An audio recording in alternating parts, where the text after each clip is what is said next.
You don't know nothing about Marvin Harrison. You don't know who's at home. You're coming up with shit you don't even know. I hate to agree with Mike the Mouth Matusow, but I think you're wrong about Tua. You're just so fucking absurd. The Jets, though, on the other hand, No, I'm not gonna let you slide. I'm gonna tell you why I love your side. It's for different reasons than you said. So go ahead, Mike. You're the hottest one on the podcast. So I'll give you that. My number one pick here is a team that's 0-3, a team that in week 1 got blown out. In week 2, they gave away the game to the Patriots. And in week 3, they were one roughing the kicker penalty away from beating the mighty Bills. And this team has 11 days off. 11 days off to face a Jet team that wasn't even in the game last week until the fourth quarter against Tampa Bay in a terrible spot, missing like 3 offensive linemen, and they came back. Yeah, they came back with a punt and all that bullshit. They weren't in the game. The Jets team looks terrible, and I'm laying the 2.5 with Miami. I am in complete shock that this line is 2.5. I said to myself, the way the Jets have looked, and yeah, they outplayed the Pittsburgh in game 1. Big deal. Pittsburgh's terrible, right? But I watched Miami play 2 good teams back-to-back weeks, and they probably should have won. And they're a desperate 0-3 team against a Jet team that has an over-under of 6, and the Miami had like an over-under like 7.5 or 8. And so you're talking about a team that has had 2 more win total preseason, and their season's literally on the line. They play 3 cupcakes in the next 4 weeks. Would you say this is a Super Bowl, Mike? They could easily be 3-4 after 7 weeks, or 4-3. I just think that you can't bash on Miami because they played week 1 against Indy. Mike, Indy is setting records. Indy is setting records. Yes, they're both 0-3. But Indy is setting records. I mean, Daniel Jones, the only quarterback in NFL history with 3 passing touchdowns, 3 rushing touchdowns, and 0 turnovers through 3 weeks. So, you can say, they got crushed by Indy the first week. Indy might be a Super Bowl team. They look like they're the best team in the NFL right now. They do. And they're breaking records. So I think Miami is really good 0-3 team against a team that's a really bad 0-3 team. I'm laying 2.5 with Miami as my number 1 pick, and I love this game. Sorry, Woodley, you're looking at the no Sunday games. No Sunday games. He's just absurd, and he's gonna tank his little 5-1 record. I do want to point out though that in the Gregorovich League that we're all in, Please do. I want to congratulate him. For the first time in a year and a half, he's out of the bottom 20. So he's now 19th out of 118. So 99th out of 118. 99. Sorry, 99 out of 118. He's only 5 games. He's only 5 games. San Francisco, and I lost the Rams last week. All right. I mean, give me Anyways, break. For this one, I'm going to give the Mike special on the Jets. Well, the Jets are 0-3, but they should have won week 1 with blah, blah, blah, Aaron Rodgers. They had him on the road. They should have beat Pittsburgh. They should have won week 3, but, they were fucking playing, they beat Tampa. They were never in the game until the block. It's probably the best 0-3 team, probably the best 0-3 team. No, they lost to a good team in week 2, but who cares about that? What are you talking about? Tua sucks. Stop. Tua sucks. The Jets are at home. The Jets have actually been turning around a little bit. The Jets are not at home. You don't even know that. You don't even know that. This game's in Miami. I mean, you don't know what town you're in. I mean, you don't know nothing about Marvin Harrison. You don't know who's at home. You're coming up with shit you don't even know. I know you're in 90. It's first of all, it's midnight here, Mike. All right, we're starting this podcast late for you. So, anyways, I don't care what it is. It could be on the New Year. Happy New Year to all my Jewish friends. It could be on the moon. And you're not giving me Miami over anybody. Tua looks terrible. They didn't almost beat the Bills. Come on, there was a roughing the block.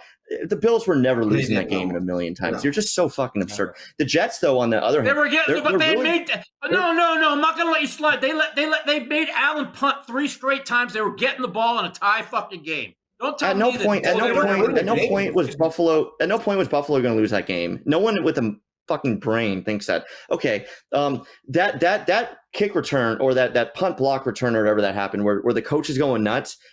I'm telling you, that's huge. That team has been miserable for the past 2 years.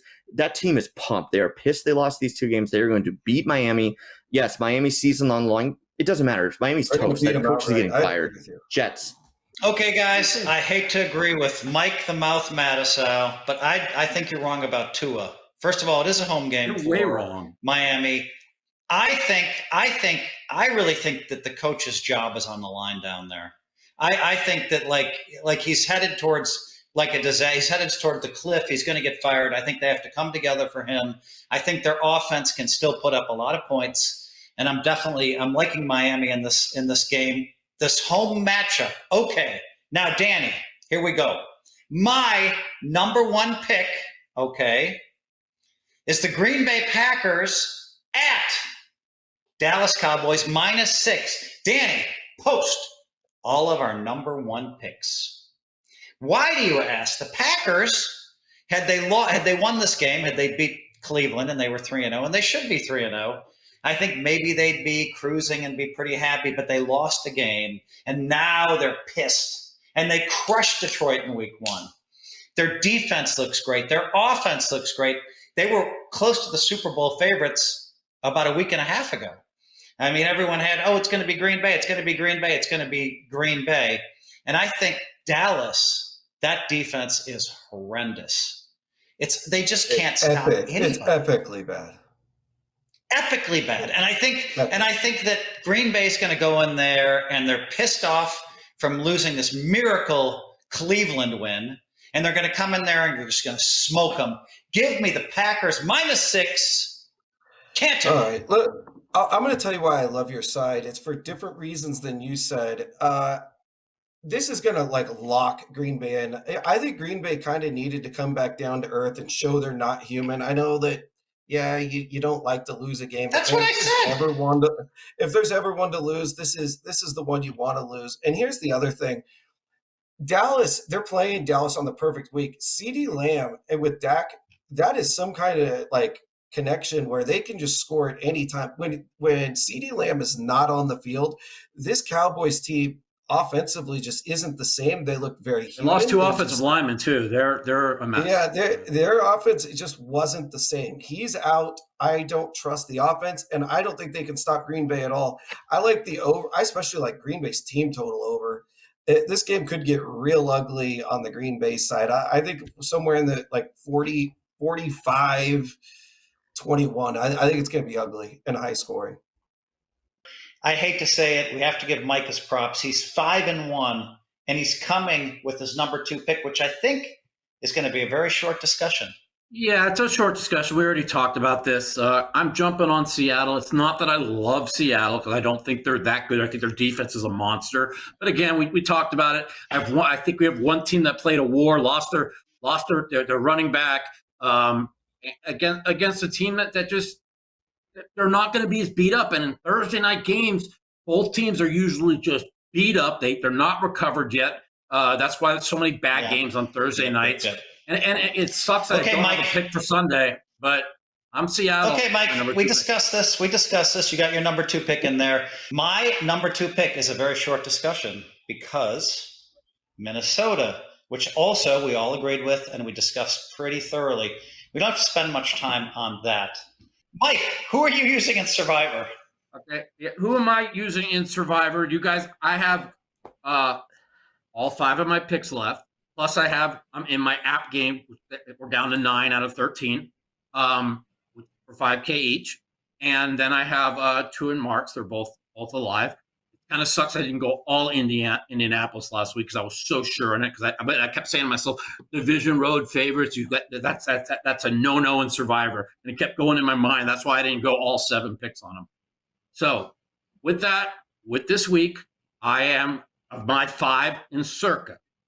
I don't care I am going 1 on Seattle because I really think that one team got beat up last week. It's a pick 'em. Okay. Yeah, I didn't take Seattle last week, but that's fine. I'm going 1 on Seattle.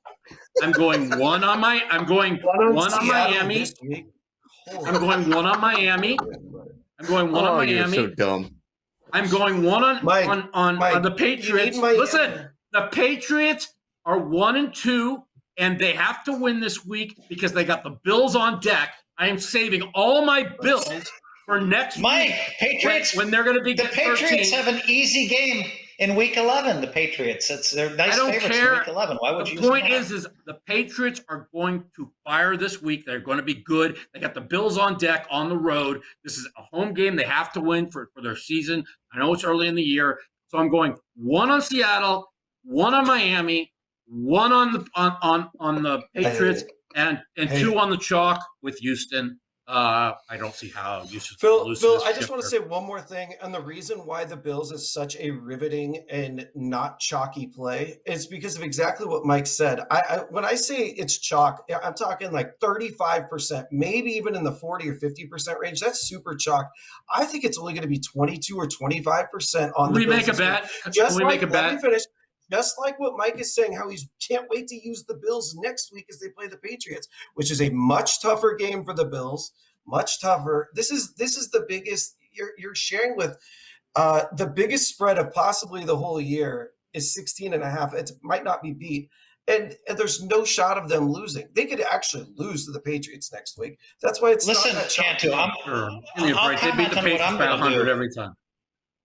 I'm going to. I was looking at Buffalo myself, and I was thinking, does it make any sense? Because like you can just use so many good spots for the Bills later.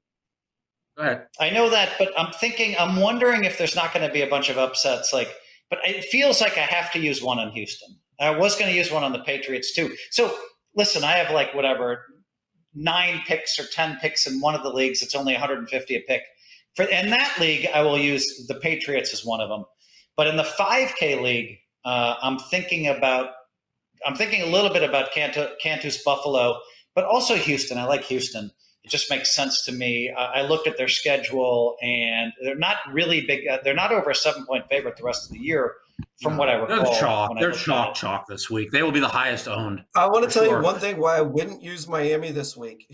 I wouldn't use Miami is they have a Week 11 game against the Saints at home. Man, that is a real nice spot to use. I don't think the Saints are that bad. They were out of the game in the first 5 minutes, so I think they'll be in the game this week. We'll see.